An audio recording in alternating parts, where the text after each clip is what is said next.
दोस्तों, जब भी पकोड़े घर में बनाते हैं, ख़वातीन की अक्सर ये शिकायत ही रहती है कि पकोड़े अंदर से कच्चे रह जाते हैं, कुरकुरे और क्रिस्पी नहीं बनते हैं और ठंडा होने के बाद तो सोगी हो जाते हैं और बहुत सारा तेल पी जाते हैं। आज की वीडियो देखने के बाद ना, आप जब भी पकोड़े बनाएंगे ना, यकीन करें बाज़ार वाले पकोड़े आप लोग लेना भूल जाएंगे, क्योंकि हम बना रहे हैं बिल्कुल बाजार जैसे क्रिस्पी और क्रंची पकोड़े। आप यकीन करें, रोज़ेदारों से आप ढेर सारी दुआएं लेंगे जब आप इतने लजीज और मज़ेदार क्रिस्पी पकोड़े उनको बनाकर खिलाएंगे। बिस्मिल्लाहिर्रहमानिर्रहीम। अस्सलाम वालेकुम। मैं हूं समरीन अकमल। मैं आपको अपने चैनल दहेली के जायके में वेलकम करती हूँ। उम्मीद करती हूँ आप सब लोग खैरियत से होंगे। तो चलें, ये क्रिस्पी और क्रंची बिल्कुल मज़ेदार से पकोड़ा बनाना स्टार्ट करते हैं। लेकिन उससे पहले आप लोगों ने दहेली के जायके सब्सक्राइब कर लें, बेल के बटन को प्रेस कर लें। रेसिपी अच्छी लगी तो प्लीज़ लाइक शेयर ज़रूर किया करें। मिक्स सब्जियों के पकोड़े बनाने के लिए ना, सबसे पहले मैंने ले लिए प्याज। मैं आपको दिखा रही थी कि मैंने एक बड़े साइज़ की प्याज ली, इसको मैंने इस तरह रफली मोटा मोटा काट लिया है। अच्छा, अब मैं इसको यूँ हाथ से खोलते जा रही हूँ ताकि एक एक स्लाइस में से अलग होती जाए, प्याज के लच्छे अलग होते जाएँ, क्योंकि प्याज के लच्छों से ही तो हमारे क्रंची के पकौड़े बनकर तैयार होंगे। तो देखिए, जब मैंने हाथ से तमाम प्याज को खोल लिया, उसके बाद मैं शामिल करूँगी पालक मैंने एक मुट्ठी ली है और उसको मैंने धोकर अच्छी तरह काट के शामिल कर दिया है। मैं आपको आलू दिखा रही थी कि मैंने आलू इस तरह फ्रेंच फ्राइज़ की शेप में काटे हैं। इनको ज़्यादा छोटे भी नहीं और ज़्यादा लंबे काटिएगा। इस तरह हमने शामिल कर दिया आलू। उसके बाद खुशबू के लिए हमने इसमें शामिल कर दिया है हरा धनिया। कटा हुआ हरा धनिया शामिल कर दिया। थोड़ी सी मेरे पास बंद गोभी थी, मैंने बंद गोभी शामिल कर दिया। और आप देख रहे हैं, थोड़ी सी एक मैंने हरी मिर्च ली है, उसको काट के शामिल कर दिया है। आ जाते हैं अब हम इधर, हमने 1 टीस्पून ज़ीरा शामिल कर दिया है। उसके बाद अब हमने 1 टेबल स्पून साबुत धनिया शामिल कर दिया। साबुत धनिया जो कि मुझे बहुत पसंद है, तो मैं इसमें थोड़ा ज़्यादा ऐड करूँगी। उसके बाद मैंने 1 टेबल स्पून इसमें लाल कुटी मिर्चें शामिल कर दी हैं। अब कलरफुल देने के लिए, यानी अच्छा पकौड़ों का कलर लुक लाने के लिए ना, मैंने थोड़ी सी, आप देख रहे हैं, हल्दी शामिल करी है। 1 टीस्पून मैंने नमक शामिल किया है। और अब आप देख रहे हैं, हम शामिल करेंगे बेसन। बेसन में टोटल 1 कप यूज़ करूँगी। आधा कप मैंने अभी शामिल किया, आधा कप बेसन में अभी मज़ीद और आगे शामिल करूँगी। अच्छा, अब हम यहाँ पर डालेंगे पकोड़ों को क्रिस्पी करने के लिए ना, ये आधा कप से थोड़ा कम, आप देख रहे हैं, चावल का आटा। ये बाज़ार से आसानी से मिल जाता है। अगर नहीं है तो आपने क्या करना है, चावलों को घर में खुद पीस लीजिए और छानने के बाद ऐड कर दीजिए। और अब हम शामिल करेंगे यहाँ पर 4 टेबल स्पून के करीब कॉर्नफ्लोर। इससे भी बहुत अच्छी क्रिस्पीनेस आएगी आपके पकोड़ों में, मगर इससे ज़्यादा नहीं डालीजिएगा, क्योंकि फिर तो बहुत ही अकड़े हुए कड़क से बन जाएंगे। जितना मैंने आपको बताया है, इतना ही आपने ये रेशो रखना है, चावल का भी और कॉर्नफ्लोर का भी। अच्छा, अब देखिए, हमारी तमाम चीज़ें डल गई हैं। अब हमने क्या करना है, इनको मिक्स करना है।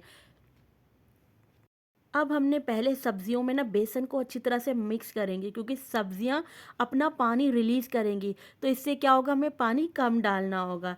तो ये छोटी छोटी टिप्स होती है जिन्हें आप लोग ध्यान में रखते हुए बेहतरीन रेसिपी तैयार कर सकते हैं, थोड़ा थोड़ा करके। अब देखिए, मैंने कहा था ना, मैं आगे जाके मज़ीद बेसन और शामिल करूँगी, तो यहाँ मैंने आधा कप मज़ीद और बेसन शामिल कर दिया है। टोटल हमने इसमें 1 कप बेसन शामिल किया है। अब यहाँ पर हमने क्या करना है, थोड़ा थोड़ा करके हमने पानी शामिल करके बैटर को घोल लेंगे। पानी हमने थोड़ा थोड़ा छींटा, कह लें एक तरह से, थोड़े थोड़े दिख रहे हैं, आप हमने बिल्कुल थोड़ा सा डाला है और मिक्स करते जाएंगे, क्योंकि हमने आपसे कहा है ना कि सब्जियां अपना पानी रिलीज़ करेंगी। तो यहाँ पर हमने बिल्कुल थोड़ा थोड़ा पानी डालकर बैटर को घोल लेंगे। बस देखिए, इतना ही हम पानी डालेंगे कि सब्जियां हल्की सी इसमें कोट हो जाए। बहुत ज़्यादा बैटर को हमने थिक नहीं रखेंगे, तभी तो हमारे पकौड़े और क्रिस्पी शानदार बनेंगे। अच्छा, अब देखिए, मैं अच्छी तरह पानी मिक्स करने के बाद ना, अब मैं इस बैटर को ना तकरीबन 15 मिनट के लिए रेस्ट पे रख दूंगी। इतने हम ऑयल को गर्म करने के लिए रख देते हैं। ऑयल को हम गरम करेंगे जी, मीडियम टू लो पर। अब आपने यहाँ पर मेरे हाथों की मूवमेंट देखें, जैसे पकोड़े वाले डालते ना, ठेले वाले। एक हाथ से देखिए, मैंने पूरी मुट्ठी भर के बैटर को उठाया और अपना हाथ मैंने वहीं कढ़ाई में रहने दिया, और थोड़े थोड़े फासले पर इस तरह मैं शामिल करती जा रही हूँ अपने इस पकौड़ा को, मिक्स को। आप देख रहे हैं, बिल्कुल हम उनके ठेले वालों के स्टाइल में डाल रहे हैं, तभी तो हमारे बनेंगे ठेले वाले क्रिस्पी क्रंची पकौड़े। बस जब आपने क्या करना है, अपने लच्छेदार पकोड़ों को आपने 1 से 2 मिनट तक तो बिल्कुल भी नहीं आपने इनको छेड़ना है। इनको इसी तरह 2 मिनट तक तो एक ही साइड को होने दीजिएगा। जब 2 मिनट गुज़र जाएँ, आप देखें आपके पकोड़ों का नीचे से हल्का-सा सुनहरा कलर आने लगा है ना, तो फिर आपने उनको क्या करना है, उनको आपने इस तरह स्पून के ज़रिए हिलाना-झुलाना है। और फिर जब देखें नीचे अच्छा-सा कलर आ गया, तो फिर आपने इनको उलटते-पुलटते रहेंगे हम इनको। आपने देखा जब हमने पकोड़ों को 1-2 मिनट शुरू में बिल्कुल भी नहीं छेड़ा, तो आप देख रहे हैं आपको शक्ल से ही माशाल्लाह से कितने क्रिस्पी नज़र आ रहे होंगे कि एक साइड हमारी जब गोल्डन हो गई, हमने टर्न किया, तो ये देखिए माशाल्लाह से कितने क्रिस्पी शक्ल से ही नज़र आ रहा है कि हमारे पकोड़े बन रहे हैं। आप यकीन करें कि ये इतने ज़ायकेदार पकोड़े तैयार होंगे कि इन्हें खाने के बाद ना आप लोग मुझे दुआएँ देंगे। तो बस जी यहाँ कुछ भी नहीं करना, आपने उलटते-पुलटते जब गोल्डन अच्छा-सा सुनहरा कलर आ गया ना, तो देखिए हमने अपने पकोड़ों को निकाल लिया है। अब आप यहाँ देखिए हमने छन्ने में निकाला है ना, ताकि तमाम ऑयल यहीं रिमूव हो जाए। आप माशाल्लाह इनका लुक चेक करें। अब आप इनकी क्रिस्पी आवाज़ सुने।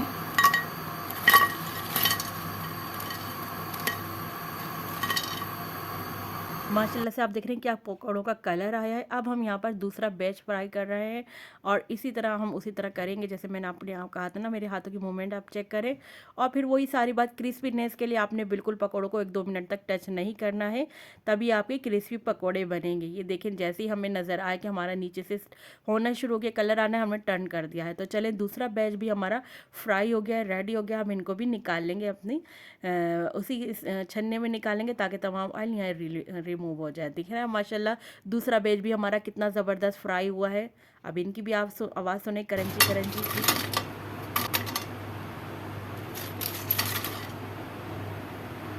तमाम पकोड़ों को हमने अपनी सर्विंग प्लेट में निकाले हैं। आप इनका लुक चेक करें, माशाल्लाह कितने क्रिस्पी नज़र आ रहे हैं।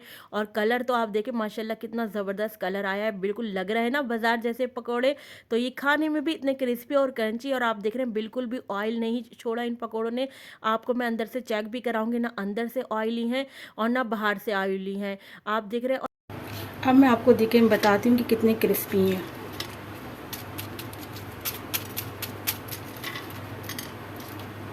देखिए ये देखिए मैं आपको दिखा रही थी कितने अंदर तक देख रहे हैं, बिल्कुल भी ऑयल नहीं है, और कितने अंदर तक कुक हुए हुए हैं, कितने अच्छे नो मतलब सिके हुए हैं, कोई कच्चापन आपको बेसन का नज़र नहीं आ रहा होगा। अब हम आपको केचप से टेस्ट करके बताते हैं।